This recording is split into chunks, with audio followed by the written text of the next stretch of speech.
வணக்கம்மா. இன்னைக்கு நம்ம ஒரு ஸ்பெஷல் சமையல் ஷோல இருக்கோம். ஷெஃப் அனில் ரெடியா இருக்காரு. கையில கத்தி மனசுல சமையல். கொஞ்சம் சுகர், சால்ட், கொஞ்சம் லவ். அது ஸ்டீம் அதிகமா போச்சு. ஐயோ கொஞ்சம் டேஸ்ட் பண்ணலாம். தோசை சாப்பிட்டா மட்டும் போதுமா? இது ரெண்டு பேரும் தோசை ஆறு சைடாக சண்டை போடுறாங்க.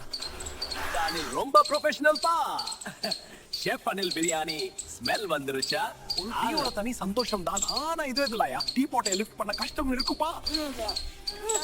ஈஸின்னு நினைச்சேன், இப்பதான் புரியுது. ஒக்கத்துக்கு கிம் போகணும் போல. கேக் ஓவன்ல போற வரைக்கும் நல்லா இருக்கும். ஹட்சின்ல போய் பாத்தியா?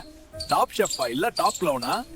இல்ல கிரியேட்டிவிட்டின்னு சொல்றாங்க. 2 லைன் போடணும் தான் நினைச்சேன். இதெல்லாம் ஆட்டா அகிடடி.